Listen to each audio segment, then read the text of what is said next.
চন্দনা দেবী, তার ছেলে প্রীতম, বৌমা সাথী, এক মেয়ে কবিতা এবং ননদ টিয়াকে নিয়ে শহরের এক বিলাসবহুল অ্যাপার্টমেন্টে বাস করে। একদিন শীতের দিনে দুপুরবেলা খাওয়া দাওয়া হয়ে যাওয়ার পর, মা চলুন না আমি আর আপনি গিয়ে শপিং করে নিয়ে আসি, এমনিতেও এখন ছুটির আমেজ চলছে আর চারিদিকে মেলাও বসেছে, ঘরের কিছু জিনিসপত্র কেনার আছে, আমিও কয়েকটা দামি দামি সোয়েটার কিনবো, আপনি যদি আমার সাথে যান তাহলে খুব ভালো হবে।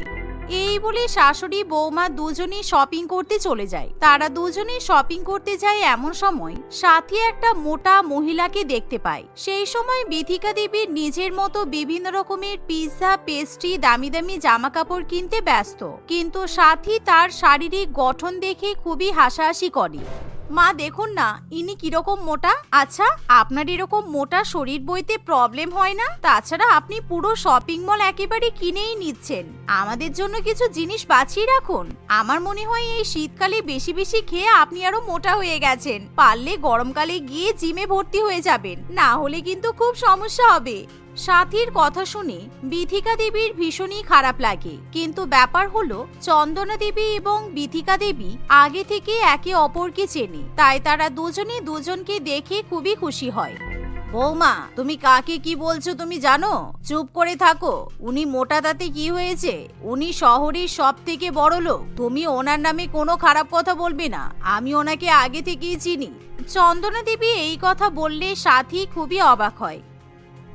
আজ থেকে প্রায় বেশ কিছু বছর আগে শীতকালে চন্দনা দেবী এবং তার পরিবারের অবস্থা খুবই খারাপ ছিল। চন্দনা দেবী এবং তার স্বামী পীযূষ বাবু শহরে এক ছোট্ট ভাঙাচোরা বাড়িতে তাদের ছেলে মেয়েকে নিয়ে বসবাস করত। একদিন শীতের রাত্রিবেলা, ওরে বাবারে খুব শীত পড়েছে, আমাদের কাছে গায়ে দেওয়ার মতো একটাই ছেঁড়া কম্বল আছে, আমরা বরঞ্চ আমাদের ছেলে মেয়েদের গায়ে আর টিয়ার গায়ে কম্বল চাপা দিয়ে দিই, আর আমরা কোনো মতে বস্তা চাপা দিয়ে ঘুমিয়ে পড়ব। এই বলে চন্দনা দেবী তার দুই ছেলে মেয়ে এবং ননদের গায়ে কম্বল চাপা দিয়ে দেয় আর নিজেরা বস্তা চাপা দিয়ে ঘুমিয়ে পড়ে। এমন সময় হঠাৎই তাদের দরজায় কড়া নাড়ার শব্দ পাওয়া যায়। মাঝরাত্রিবেলা হঠাৎ করে দরজায় শব্দ শুনে চন্দনা দেবী এবং পীযূষ বাবু খুবই অবাক হয়। তারা দরজা খুলে দেখে দরজার বাইরে এক মহিলা তার দুই ছেলে মেয়ে এবং স্বামীকে নিয়ে দাঁড়িয়ে আছে। আসলে দাদা, আমাদের একটা জয়পুর যাওয়ার ফ্লাইট ছিল, কিন্তু সেটা ক্যান্সেল হয়ে গেছে, আগামী 5 দিনে কোনো ফ্লাইট নেই। আমরা আশেপাশে অনেক হোটেল দেখেছি, কিন্তু সবকটা হোটেলই ফুল। থাকার জন্য অনেকগুলো বাড়িও খুঁজেছি, কিন্তু কেউ থাকতে দেয়নি। স্বাভাবিকভাবে এই শীতের রাতে অচেনা ব্যক্তিদের কেউ থাকতে দেয় না। তাই বলে আমরা কি করব বলুন? আপনি যদি 5 দিনের জন্য আমাদের আশ্রয় দেন তাহলে খুব ভালো হয়, কারণ আমরা অনেক দূর থেকে এসেছি। এবার যদি আমরা বাড়ি ফিরে যাই তাহলে 5 দিন পরে এসে আমরা আর ফ্লাইটটা ধরতে পারবো না। সে ঠিক আছে দিদি, কিন্তু এই ঠান্ডার মধ্যে আপনারা থাকতে পারবেন তো? কারণ আপনাদের দেখে তো অনেক বড় লোক মনে হচ্ছে। আপনাদের যদি আমাদের গরিব ঘরে থাকতে কোনো অসুবিধা না হয় তাহলে আমাদেরও কোনো অসুবিধা নেই। এভাবেই চন্দনা দেবী এবং পীযূষ বাবু অতিথিদের আশ্রয় দেওয়ার জন্য রাজি হয়ে যায়। কিন্তু এমন সময় চন্দনা দেবীর ননদ টিয়া খুবই রেগে যায়, কারণ এমনিতেই বিথিকা দেবী অত্যাধিক মোটা, তাই টিয়া মনে মনে তার উপর হাসাহাসি করে। আমাদের নিজেদের থাকার জায়গা হচ্ছে না, গায়ে দেওয়ার মতো কম্বল নেই, আর তোমরা আবার ওদেরকে আমাদের ঘরে রাখতে চাইছো? ওরা শোবে কোথায়? এত মোটা মহিলা আমাদের চৌকিতে শুলে তো চৌকি ভেঙে যাবে, আর শীতকালে চৌকি ভেঙে গেলে আমরা কিন্তু এই শীতের মধ্যে মাটিতে ঘুমাতে পারবো না। আমাদের ঘরে একটাই চৌকি আছে, তাই আমি চৌকিতেই কম্বল মুড়ি দিয়ে ঘুমাবো। এই মোটা মহিলা ওনার পরিবারকে নিয়ে মাটিতে শুয়ে পড়ুক। হ্যাঁ, তুমি চৌকিতে ঘুমিয়ে থাকো, আমরা বারণ করছি না, আপনারা আসুন। আর টিয়া, কারোর ফিগার নিয়ে এরকম কথা বলতে নেই। এই শুনে বিথিকা দেবী তার পরিবারকে নিয়ে ঘরের মধ্যে ঢুকে আসে। এমন সময় পীযূষ বাবু এবং চন্দনা দেবী চৌকিতে তাদের পরিবারের শোয়ার ব্যবস্থা করে দেয়। অন্যদিকে তারা দুজনে মাটিতে বস্তা পেতে শুয়ে পড়ে, যা দেখে বিথিকা দেবীর খুবই খারাপ লাগে। একি, আপনারা আমাদের অতিথি আপ্যায়ন করে চৌকিতে ঘুমাতে দিলেন আর নিজেরা এরকম মাটিতে শুয়ে পড়লেন, রাত্রিবেলা আপনাদের ঠান্ডা লেগে যাবে তো? না না, কোনো অসুবিধা নেই, এমনিতেই আমরা চৌকিতে ঘুমাতে পারি না, আপনারা আরাম করে ঘুমিয়ে পড়ুন। আপনাদের পাশে টিয়া আর আমার দুই ছেলে মেয়ে ঘুমাবে, আমরা মাটিতে ঠিক ঘুমিয়ে পড়ব। এই বলে তারা সবাই ঘুমিয়ে পড়ে। শীতের মধ্যে ঠান্ডায় এমনিতেই ছেঁড়া কম্বল গায়ে দিয়ে ঘুমাতে পারি না, তার উপর এই মোটা মহিলা পুরো কম্বলটাই নিয়ে নিয়েছে। ঈশ্বর কেন এরকম মোটা বানিয়ে পৃথিবীতে পাঠাই কি জানি, কষ্টের উপর আবার কষ্ট পেতে হচ্ছে। পরের দিন সকালবেলা ঘুম থেকে উঠে টিয়া আর চন্দনা দেবী যখন অতিথিদের জন্য রান্নাবান্না করতে যায় তখন, বৌদি ঘরে চাল ডাল সব শেষ হয়ে গেছে, তুমি কি রান্না করবে? নিজেরা থাকতে পারি না, আবার 4খানা অতিথি এসে জুটেছে। এক একজন অতিথি 100 জনের সমান, ওদের খাওয়াতে গেলে আমাদের তো সারা বছরের রেশন শেষ হয়ে যাবে। অসহ্যকর একেবারে, এখন ওদেরকে কি খেতে দেবো বলো তো? এসব কথা বলতে নেই, উনি শুনতে পেলেই খারাপ মনে করবেন। আমাদের বাড়ির পাশে ছোট্ট বাগানে অনেক শাকসবজি হয়েছে, তুই যা ওগুলো তুলে নিয়ে আয়, তারপর আমরা একটা 5 মিশালি সবজি আর গরম গরম ভাত রান্না করে খেয়ে নেব। চন্দনা দেবী এই কথা বললে টিয়া পাশের বাগান থেকে শাকসবজি তুলতে চলে যায়। চন্দনা দেবী সেদিন অতিথিদের জন্য গরম গরম ভাত এবং 5 মিশালি সবজি রান্না করে। রান্না বান্না হয়ে গেলে তারা একসাথে বসে খাবার খায়। সন্ধ্যাবেলা যখন খুব কনকনে হাওয়া বয় তখন চন্দনা দেবীর 2 ছেলে মেয়ে ঠান্ডায় কাঁপতে শুরু করে। এ কি দিদি, আপনি ছেলে মেয়েদের গায়ে সোয়েটার পরাননি কেন? ওরা তো ঠান্ডায় কেঁপে যাচ্ছে। আসলে ওদের এক জোড়া সোয়েটার আছে, কিন্তু ওটা ছিঁড়ে গেছে। বিথিকা দেবীর এই কথা শুনে খুব খারাপ লাগে, তাই সে ব্যাগ থেকে 2টো দামি দামি সোয়েটার বার করে চন্দনা দেবী ছেলে মেয়েকে পরিয়ে দেয়। আমাদের সোয়েটারগুলো কি সুন্দর, কি মজা, আমরা শীতকালে নতুন নতুন সোয়েটার পেয়েছি। মা, তোমাকে কতবার বলেছিলাম আমাদেরকে নতুন সোয়েটার কিনে দিতে, কিন্তু তুমি আমাদেরকে তো কিনেই দাওনি, আর আজকে কাকিমা আমাদেরকে নতুন সোয়েটার দিয়ে দিল। এভাবে গরিব ঘরের ছেলে মেয়েরা নতুন সোয়েটার পেয়ে খুবই আনন্দ পায়, তাদের আর ঠান্ডাও অনুভব হয় না। আবার বিথিকা দেবী যখন খাটের উপর বসে নিজের ছেলে মেয়েকে পড়াশোনা করায় তখন সে চন্দনা দেবীর ছেলে মেয়েকেও পড়াশোনা শেখায়। এমন সময় টিয়া সবেমাত্র কলেজ থেকে বাড়িতে ফিরে এসে বলে, বৌদি তুমি বিল্টুর আর টুসির জন্য নতুন সোয়েটার কোথা থেকে পেলে? তুমি শুধু বলো দাদার টাকা নেই, আমরা গরিব, কিন্তু নিজের ছেলে মেয়ের জন্য বেশ তো টাকা ব্যয় করে সোয়েটার কিনে নিয়ে এসেছো। আমি কলেজে পিকনিক করতে যাব বলে তোমার কাছ থেকে সোয়েটার চেয়েছিলাম, তুমি তখন আমাকে তোমার একটা পুরানো সোয়েটার দিয়েছিলে। আমি ওই সোয়েটার পরে পিকনিকে গিয়েছিলাম বলে সবাই আমার উপর খুব হাসাহাসি করেছিল, আর এখন দেখছি লুকিয়ে লুকিয়ে নিজের ছেলে মেয়েদের জন্য দামি দামি সোয়েটার কিনে নিয়ে এসেছো। তুমি কি ধরনের মেয়ে? তোমার বৌদি এত কষ্ট করে সংসার চালায়, তারপর আমাদের আপ্যায়নও করছে, তুমি ওনাকে এভাবে কথা শোনাচ্ছ? এই সোয়েটারগুলো আমি বাচ্চাদেরকে দিয়েছি। বিথিকা দেবী এই কথা বললে টিয়া আরো হিংসায় জ্বলে ওঠে। একদিন, দাদা, আপনি প্রত্যেকদিন আমাদেরকে অনেক ভালো মন্দ খাইয়েছেন, কিন্তু আজকে আমি বাজার করব, তারপর বৌদি ভালো মন্দ রান্না করবে। না না দাদা, আপনি অনেক বড় লোক, আপনাকে বাজারে গিয়ে বাজার করতে হবে না, আমি বাজার করে নিয়ে আসছি। পীযূষ বাবু এই কথা বললে স্বপন বাবু তার কথা শুনতে চায় না। স্বপন বাবু বাজারে গিয়ে দামি দামি মাছ মাংস, ভালো ভালো চাল, শাকসবজি ইত্যাদি কিনে নিয়ে আসে। চন্দনা দেবী সেদিন মটন কষা, চিকেন পোলাও, মটন বিরিয়ানি, ভেটকি মাছের পাতুরি, বিভিন্ন রকমের মিষ্টি তৈরি করে। গরিব ঘরে শীতকালে প্রথমবারের মতো এত ভালো ভালো খাবার রান্না হয়। সেদিন এত ভালো ভালো খাবার দেখে বিল্টু, টুসি, পীযূষ বাবু এবং টিয়া খুবই খুশি হয়। যদিও টিয়া অতিথিদের সেবা করতে ভালোবাসে না, কিন্তু ভালো মন্দ খাবার খেতে তার খুব ভালোই লাগে। এভাবে সবাই একসাথে বসে জমিয়ে খাওয়া দাওয়া করে।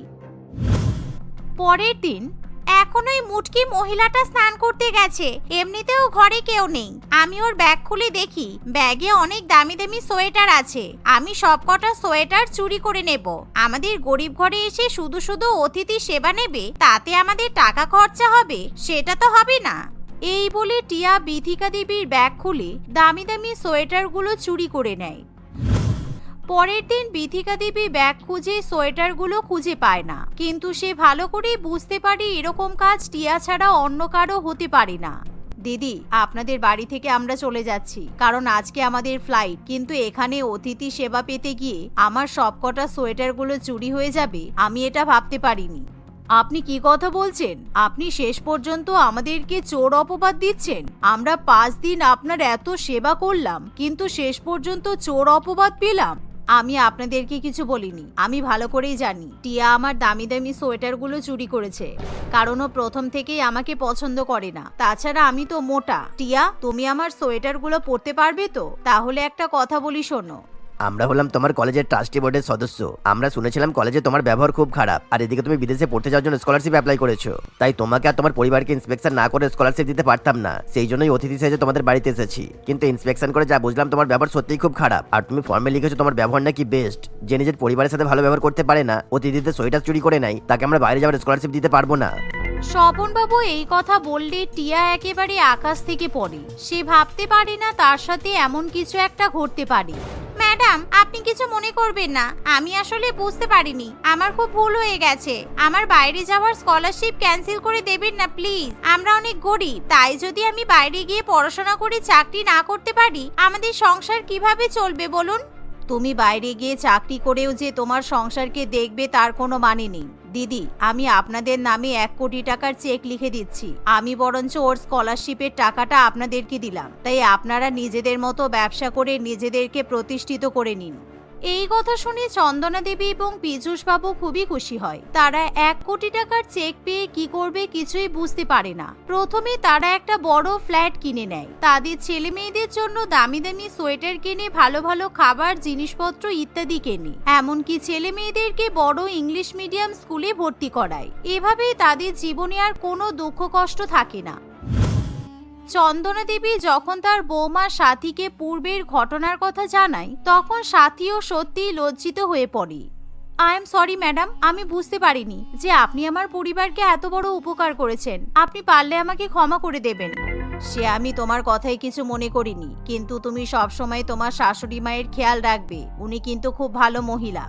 এই বলে বিথিকা দেবী সেখান থেকে চলে যায়। অন্যদিকে চন্দনা দেবী তার বৌমাকে নিয়ে শপিং করে বাড়িতে ফিরে যায়। ডিসেম্বরের সময় ছিল। অন্য বছরের তুলনায় এবছরে শীতের প্রখরতা বহুগুণ বেশি ছিল। মানুষজন কনকনে ঠান্ডায় শিহরিত হয়ে উঠেছিল। সন্ধ্যা হতে না হতেই মানুষ যে যার মতো ঘরে ঢুকে যেত। সন্ধ্যার পর রাস্তাঘাট একেবারে জনবিরল হয়ে পড়ে। এমনই একদিন শীতকালীন তাপমাত্রা 5 ডিগ্রিতে নেমে যায়, কারণ সেই দিন সকাল থেকেই থেমে থেমে বৃষ্টি হচ্ছিল। বৃষ্টির ফলে শীতের প্রকোপ বহুগুণে বেড়ে গিয়েছিল। ঠান্ডায় মানুষ বাইরে বেরোনোর সাহসও পায় না। মানুষ যে যার মতো শীতের হাত থেকে বাঁচার চেষ্টা করছিল। রুমকি এবং তার বর বিপ্লবও শীতের হাত থেকে বাঁচার জন্য গায়ে কম্বল চাপিয়ে বসেছিল। আজকে এত ঠান্ডা পড়েছে, মনে হচ্ছে মরেই যাব। ওরে বাবারে বাবা, এবার তো শুধু বরফ পড়াটাই বাকি আছে। শোনো না, আজকে আমি এই কম্বলের মধ্যে থেকে বেরোতে পারবো না। তুমি বাইরে থেকে ফ্রাইড রাইস আর চিলি চিকেন অর্ডার করে দাও। আর হ্যাঁ, এখন যদি একটু গরম গরম চিকেন স্যুপ পাওয়া যেত তাহলে তো দারুণ হতো। চিকেন স্যুপ এখন অর্ডার করলে তো আসতে অনেক লেট হয়ে যাবে। সন্ধে 8টা বাজে। দাঁড়াও, আমি বাইরে গিয়ে টুক করে চিকেন স্যুপটা নিয়ে আসি, তুমি শুয়ে থাকো কেমন? মোটা মোটা সোয়েটার আর টুপি পরে বাইরে যাও। বাইরে কিন্তু অনেক ঠান্ডা, আগেই বলে দিলাম। আর বৃষ্টি হচ্ছে নাকি দেখো তো, বৃষ্টি হলে যেতে হবে না। রুমকির কথা শুনে বিপ্লব বেশ মোটা সোটা গরমের পোশাক আশাক পরে রেডি হয়। সে তাদের বাড়ির বাইরে বেরোতেই তাদের বাড়ির গেটের সামনে 5টা মেয়েকে দাঁড়িয়ে থাকতে দেখে। বৃষ্টি তখনও অল্প অল্প পড়ছিল। তাদেরকে দেখে বোঝাই যাচ্ছিল যে বৃষ্টির হাত থেকে বাঁচার জন্যই তারা গেটের সামনে ছাউনিতে দাঁড়িয়ে আছে। 5 মেয়েকে দেখে খুবই অসহায় বলে মনে হচ্ছিল। তাদের পরনে ছিল ছেঁড়া ফাটা পোশাক। তাদের মধ্যে কারোর গায়ে সোয়েটার কিংবা জ্যাকেট কিছুই ছিল না। এই তোরা কারা? কি হচ্ছে এখানে? এখানে দাঁড়িয়ে কি করছিস? বিপ্লবের কথা শুনে 5 মেয়ে চমকে ওঠে। তাদের মধ্যে সবচেয়ে বড় মেয়েটা বলে, কাকু, আমরা এখানে বৃষ্টির হাত থেকে বাঁচার জন্য দাঁড়িয়ে আছি। বৃষ্টি থেমে গেলে আমরা চলে যাব। কেন, তোদের কি ঘর বাড়ি নেই নাকি? এভাবে বাড়ির সামনে দাঁড়িয়ে আছিস? যা অন্য জায়গায় গিয়ে দাঁড়া। তোদেরকে দেখে তো চোর মনে হচ্ছে। শীতকাল পড়তে না পড়তে চোরের আপদ শুরু হয়ে গেল। যা ভাগ এখান থেকে। বিপ্লবের কথা শুনে 5 মেয়ে হাঁটা শুরু করে। আসলে সত্যি সত্যি তাদের কোনো ঘর বাড়ি ছিল না। তাদের বাবা মা না থাকায় তারা 5 জন অনাথ ছিল। দিদি, আমরা এই ঠান্ডায় আজকে কোথায় ঘুমাবো? আজকে তো বৃষ্টি পড়ছে। আমরা তো আজকে বাইরে যেখানে সেখানে ঘুমাতে পারবো না। তাহলে আজকে আমরা কোথায় থাকবো? আমাদের তো কোনো ঘর নেই।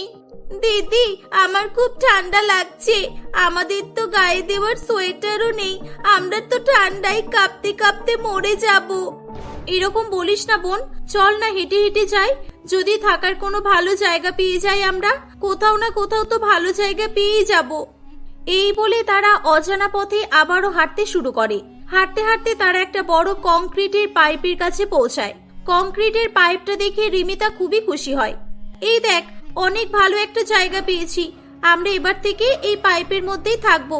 এই পাইপের মধ্যে থাকলে বৃষ্টির জল গায়ে লাগবে না, আর এর মধ্যে থাকলে ঠান্ডাও কম লাগবে। দিদি, তাহলে কি এটাই আমাদের ঘর এখন থেকে? তুমি যে বলেছিলে আমাদের জন্য থাকার ঘরের ব্যবস্থা করবে, তুমি কি এই ঘরের কথাই বলেছিলে? না রে বোন, আমি তোদেরকে এই ঘরের কথা বলিনি, কিন্তু আমাদের এখন থেকে এটাকেই ঘর মনে করতে হবে। এছাড়া আমাদের কাছে আর কোনো উপায় নেই। এই কনকনে শীতে তোদেরকে নিয়ে এদিক ওদিক করলে অনেক বিপদ হয়ে যাবে। চল চল, তোরা তাড়াতাড়ি পাইপের মধ্যে ঢুকে পড়। এই বলে 5 বোন কংক্রিটের পাইপের মধ্যে ঢুকে বসে পড়ে।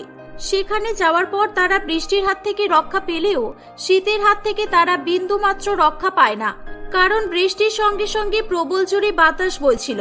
ঠান্ডায় তাদের 5 বোনের অবস্থা খুবই খারাপ হয়ে পড়ে। তাদের মধ্যে সবচেয়ে ছোট বোন মিমি হঠাৎ করে কথা বলা বন্ধ করে দেয় এবং সে অজ্ঞান হয়ে পড়ে যায়। তাকে দেখে বাকি 4 বোন খুবই ভয় পেয়ে যায়। দিদি দেখো না, মিমি কথা বলছে না কেন? মিমি এরকম করছে কেন? দিদি দেখো, মিমির হাত পা কত ঠান্ডা হয়ে গেছে, আর এর হাতগুলো সব বেঁকে বেঁকে যাচ্ছে কেন? মিমি, মিমি, কি হয়েছে তোর? মিমি, কথা বল। মিমি, শুনতে পাচ্ছিস? এই মিমি। আসলে 5 বছরের ছোট্ট মিমি কনকনে শীতের প্রখরতা সহ্য করতে পারেনি, তাই শীতের প্রকোপে কষ্ট পেতে পেতে সে মারা যায়। 4 বোন কান্নায় ভেঙে পড়ে। এ কি হয়ে গেল? মিমি আমাদেরকে ছেড়ে চলে গেল। হে উপরওয়ালা, তুমি এটা কি করলে?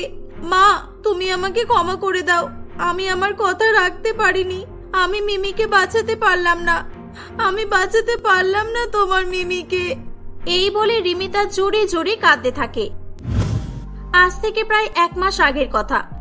14 বছর বয়সী রিমিতা পিয়ালি, পম্পা, কবিতা ও মিমি নামে 4 বোন এবং তাদের বাবা মায়ের সঙ্গে বাস করত।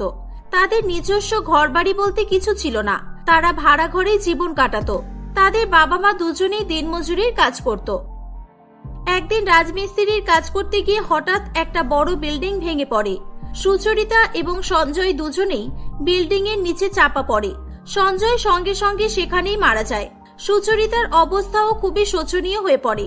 সুচরিতাকে হসপিটালে ভর্তি করা হয়। খবর পেয়ে তাদের 5 মেয়ে হসপিটালে আসে। তারা তাদের মায়ের এমন অবস্থা দেখে কান্নাকাটি করতে থাকে। রিমিতা, তুই এভাবে কাঁদিস না মা।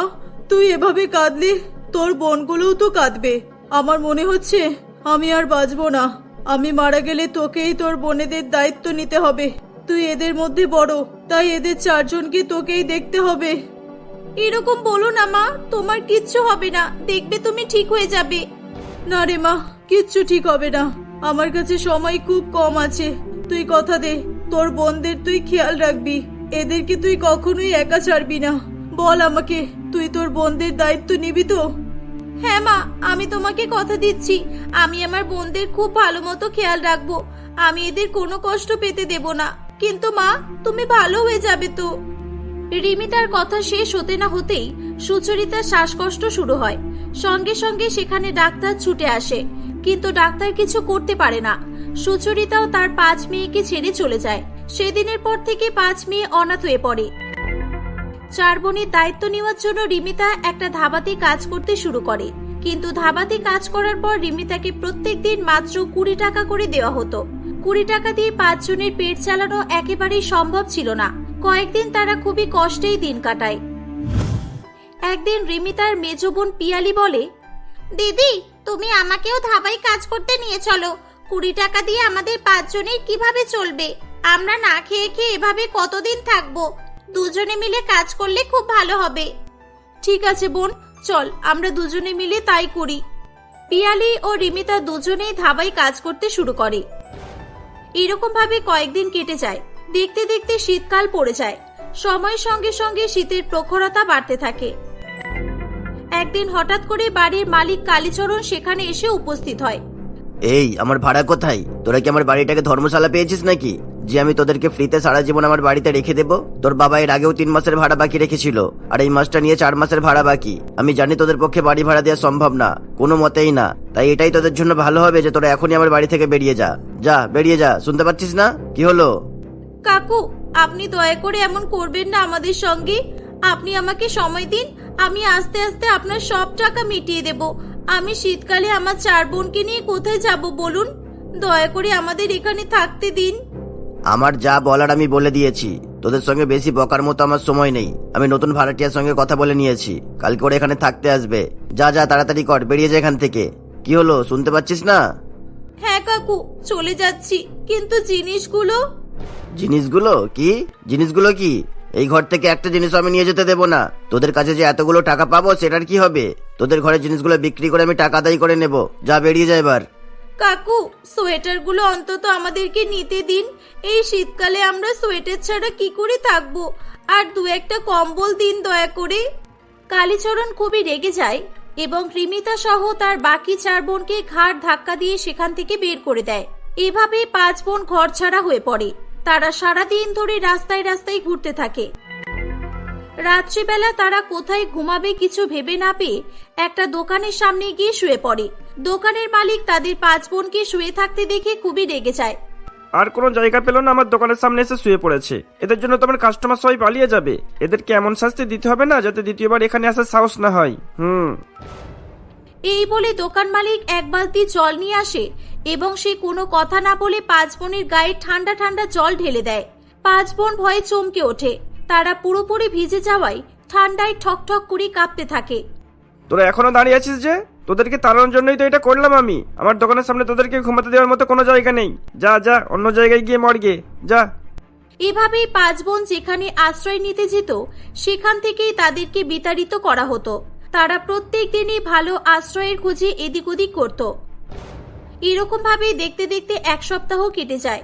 ডিসেম্বর মাস পড়তে না পড়তেই শীতের তীব্রতা আরো বাড়ে, আর তাদের কাছে কোনো গরম জামা কাপড় না থাকায় তাদেরকে খুবই কষ্ট পেতে হতো।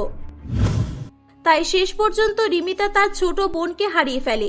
রিমিতা তার বোনের মৃতদেহের দিকে তাকিয়ে হাউ হাউ করে কাঁদতে থাকে। রিমিতাকে কাঁদতে দেখে তার বাকি 3 বোনও খুবই কাঁদে।